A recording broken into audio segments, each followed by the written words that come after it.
آپ کے علاوہ میرا کوئی نہیں ہے۔ باقی رشتہ دار تو مجھے رکھنے کے لیے تیار ہی نہیں ہے، مگر کسی نے میری بات نہیں سنی۔ میری منتوں کا ان پر کوئی اثر نہیں ہوا۔ انہوں نے دروازہ میرے منہ پر بند کر دیا اور میں دہاڑے مار مار کر روتا ہوا اس گلی سے باہر نکل گیا جہاں میں نے اپنا بچپن گزارا تھا۔ میں ایک پاگل شخص کی طرح دوڑتا جا رہا تھا۔ مجھے نہیں پتا تھا کہ میں کہاں جا رہا ہوں۔ میری آنکھوں کے سامنے وہ تمام لمحات گھوم رہے تھے جب میں اپنے ماں باپ کے ساتھ ہوتا تھا، جب میں اپنی کلاس میں اول آتا تھا، اور پھر چچا کے گھر میں نوکروں سے بدتر زندگی گزارنے کے بعد کے حالات۔ ہر منظر ایک فلم کی طرح میرے دماغ میں چل رہا تھا۔ میں تھک ہار کر ایک سڑک کنارے بیٹھ گیا۔ یہ شہر کی وہ سڑک تھی جہاں رات کے ٹریفک بہت کم ہوتی ہے۔ سردی زوروں پر تھی، دسمبر کا مہینہ تھا اور رات گہری ہو چکی تھی۔ میرے کپڑے بھی زیادہ گرم نہیں تھے، وہی پرانے اور بسیدہ کپڑے تھے جو اکمل کے چھوٹے ہونے کے بعد مجھے دیے جاتے۔ میں نے اپنے کانوں کو ہاتھوں سے ڈھانپ لیا تاکہ سردی کی ٹھنڈی ہوا سے بچ سکوں، مگر جسم کپ کپا رہا تھا۔ جسم کی سردی کے ساتھ ساتھ دل میں بھی ایک عجیب خوفناک سردی اتر چکی تھی۔ میں سوچ رہا تھا، یا اللہ یہ کیسا امتحان ہے، میں کہاں جاؤں؟ میرے پاس ایک پھوٹی کوڑی بھی نہیں۔ میں نے کیا غلط کیا تھا؟ میٹرک میں فیل ہونا میری نالائکی نہیں تھی، یہ ان حالات کا نتیجہ تھا جو مجھ پر مسلط تھے۔ مگر اس حقیقت سے کچھ فرق نہیں پڑتا۔ حقیقت یہ تھی کہ میں بے سہارا، بے گھر اور بد نصیب لڑکا تھا۔ میرے پاس کوئی ٹھکانہ نہیں تھا۔ اچانک مجھے محسوس ہوا کوئی میرے پاس آ کر کھڑا ہے۔ میں نے بھیگی آنکھوں سے اوپر دیکھا۔ ایک ضعیف العمر شخص میرے قریب کھڑا تھا۔ ان کے چہرے پر سفید داڑھی، چہرے پر عجب معصومیت تھی۔ وہ سادہ مگر صاف ستھرے شلوار قمیض میں ملبوس تھے۔ ان کی آنکھوں میں نرمی تھی۔ انہوں نے دھیمی اور محبت بھری آواز میں کہا، بیٹا، سردی میں یہاں سڑک کے کنارے کیوں بیٹھے ہو؟ تم کون ہو؟ تمہارا گھر کہاں ہے؟ میں نے کوئی جواب نہیں دیا، بس میرے آنسو تیزی سے بہنے لگے۔ یہ شاید شفقت کی وہ پہلی جھلک تھی جو مجھے اپنے والدین کی موت کے بعد ملی۔ میرے آنسوؤں نے میرے اندر بند تمام دکھوں کا سیلاب توڑ دیا۔ وہ میرے پاس ہی بیٹھ گئے اور میرے کندھے پر ہاتھ رکھ کر کہا، دیکھو بیٹا، رونے سے غم دور نہیں ہوتے۔ مجھے بتاؤ، شاید میں تمہاری کوئی مدد کر سکوں۔ میں اس سڑک سے روز گزرتا ہوں، مگر میں نے تمہیں آج پہلی دفعہ یہاں دیکھا ہے۔ ان کی اس نرمی نے مجھے حوصلہ دیا۔ میں نے اپنی کہانی سنانی شروع کی۔ میں نے انہیں حازم احمد سے لے کر میرے والدین کی موت، پھر چچا کے گھر کی حالت، چچی کا ظلم، اکمل کا مذاق، میری محنت نہ کر پانے کی مجبوری، اور آج میرے میٹرک کے رزلٹ کے بعد مجھے گھر سے نکالے جانے تک سب کچھ بتا دیا۔ میں بولتا گیا اور وہ خاموشی سے میری بات سنتے رہے۔ جب میں خاموش ہوا تو وہ گہری سانس لے کر بولے، لا حول ولا قوت۔ ان کی آنکھوں میں شدید دکھ اور ہمدردی تھی۔ انہوں نے اپنا ہاتھ میرے سر پر پھیرا اور کہا، بیٹا، ظلم کرنے والے ہمیشہ زیادہ دن تک کامیاب نہیں رہتے۔ خدا ظالموں کو جلد یا دیر سے سزا دیتا ہے، اور تم کم ذہن نہیں ہو۔ تمہارے حالات نے تمہیں وہ موقع ہی نہیں دیا جو ایک طالب علم کو ملنا چاہیے۔ انہوں نے اپنی شال کو مزید ٹھیک کیا اور کہنے لگے، بیٹا، میرا نام محمد یعقوب ہے، اور میری بیوی کے علاوہ میرا اور کوئی نہیں۔ ہم میاں بیوی اکیلے رہتے ہیں، کوئی اولاد نہیں ہے۔ اگر تم اجازت دو تو تم میرے بیٹے کی طرح میرے گھر چلو۔ میں تمہیں اکیلا اس سردی میں نہیں چھوڑ سکتا۔ میں نے حیرت سے ان کی طرف دیکھا۔ کیا دنیا میں ابھی بھی اتنے نیک اور رحم دل لوگ موجود ہیں؟ میں نے ان کے ساتھ چلنے میں ایک لمحے کی دیر بھی نہیں لگائی۔ ان کے ساتھ چلتے ہوئے مجھے ایک عجیب سا سکون محسوس ہو رہا تھا، جیسے ایک بچھڑا ہوا پرندہ اپنے گھونسلے کی طرف لوٹ رہا ہو۔ وہ مجھے اپنے گھر لے گئے، جو بہت سادہ مگر صاف ستھرا تھا۔ اندر ایک بڑی خاتون موجود تھی جن کا چہرہ نورانی تھا اور ان کے ماتھے پر ایک مخصوص چمک تھی۔ انہوں نے مجھے دیکھتے ہی پوچھا، یعقوب صاحب یہ کون ہے؟ یعقوب صاحب نے میری پوری کہانی انہیں سنائی۔ چچی اماں جو نامعلوم وجوہات کی بنا پر فوراً میرے لیے ممتا سے بھر گئی۔ انہوں نے فوراً مجھے گلے سے لگا لیا اور ان کی آنکھوں سے آنسو جاری ہو گئے۔ کہنے لگی، آج کے بعد تم ہمارے بیٹے ہو۔ تم حازم احمد نہیں، تم ہمارے بیٹے احمد ہو جو اللہ نے ہمیں بھیجا ہے۔ انہوں نے میری طبیعت خراب ہونے پر مجھے فوراً گرم پانی دیا، ہلکی پھلکی غذا دی اور مجھے سونے کے لیے صاف ستھرا بستر دیا۔ اس دن مجھے کئی سالوں بعد سکون کی نیند نصیب ہوئی۔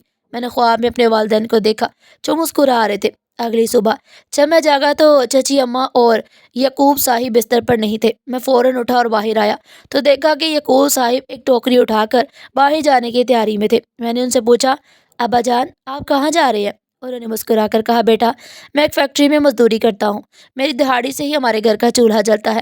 یہ سن کر میرے دل کو شدید تکلیف ہوئی۔ میں نے سوچا میں اپنی نالائکی اور بے بسی کی وجہ سے ان پر بوجھ بنوں۔ یہ دونوں میری خاطر اتنی تکلیف اٹھائیں۔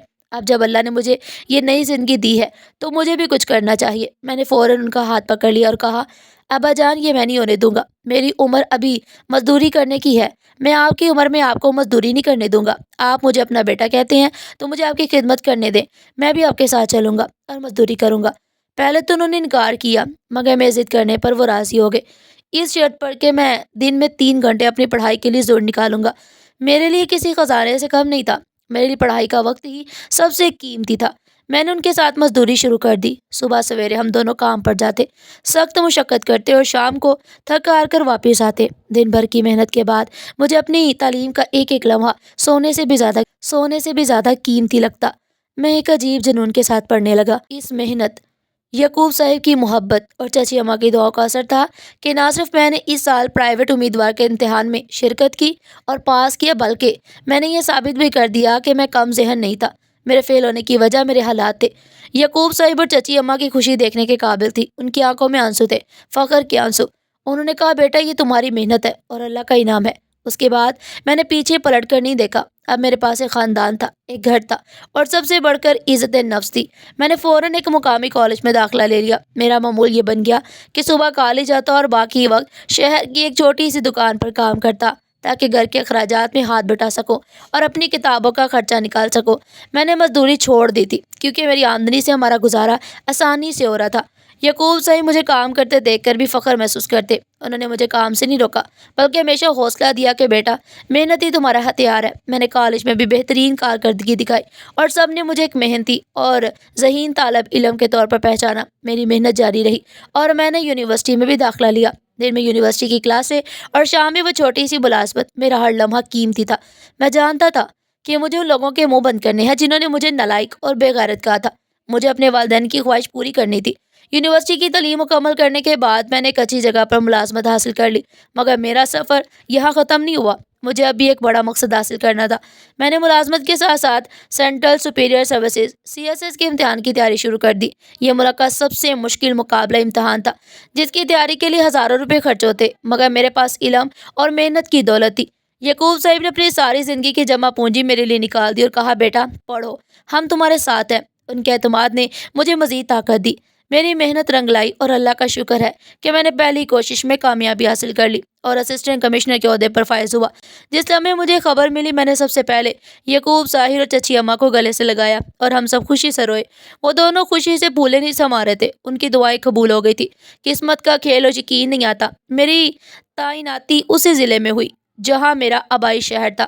میں نے اپنا دفتر سنبھالا اور اپنے فرائض پوری ایمانداری سے انجام دینے لگا۔ مجھے غربت میں رہنے والے لوگوں اور ظلم سہنے والے بے سہارا لوگوں کی قدر تھی۔ ایک دن مجھے اپنے سرکاری عملے کے ذریعے دعوت نامہ ملا۔ دعوت نامہ میرے چچا کے گھر سے آیا تھا جس پر میرے کزن اکمل کا نام لکھا ہوا تھا۔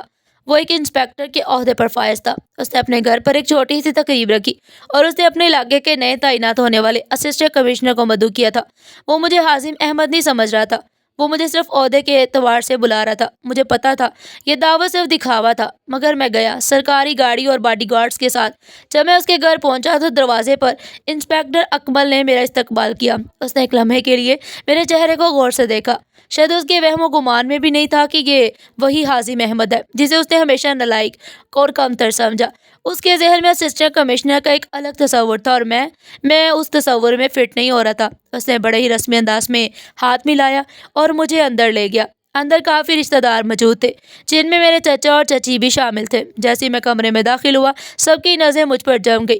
میرے چچا چچی تو مجھے دیکھتے ہی سکتے میں رہ گئے، ان کے چہرے کے رنگ اڑ گئے۔ اکمل نے فخر سے میرا تعارف کرایا کہ یہ ہے ہمارے علاقے کے نئے اسسٹنٹ کمشنر۔ چچا اور چچی کی آنکھوں میں حیرت، خوف اور شرمندگی تھی، ان کی زبان گنگ ہو چکی تھی۔ چچی نے کانپتے ہوئے میری طرف اشارہ کر کے کہا، یہ حازم احمد۔ اکمل نے حیرت سے اپنی والدہ کی طرف دیکھا اور کہا، امی آپ کیا کہہ رہی ہیں؟ یہ حازم احمد نہیں ہے، یہ سر ہے، اسسٹنٹ کمشنر۔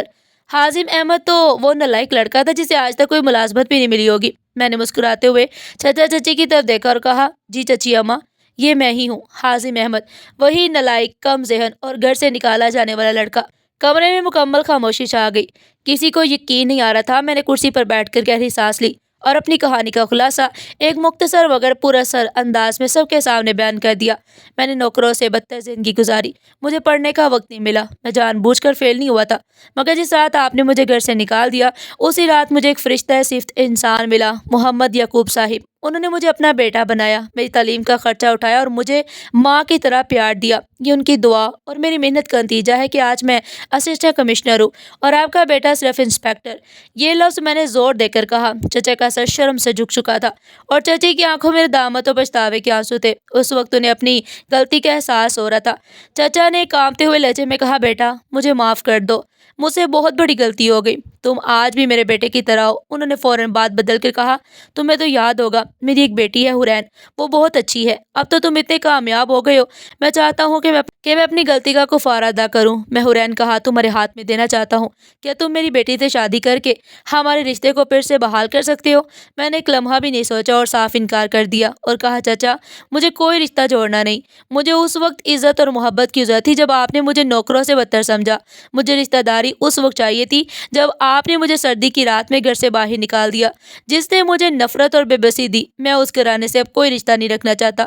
میری اصل فیملی میرے نئے والدین ہیں، یعقوب صاحب اور چچی اماں۔ جو محبت اور عزت مجھے وہاں ملی وہ اس دنیا کی کسی بھی دولت یا رشتے سے بڑھ کر ہے۔ میں نے انہیں ایک نصیحت بھی کی، میں اکمل کو بھی یہی کہوں گا کہ محنت انسان کو عظیم بناتی ہے، ظلم اور تکبر نہیں۔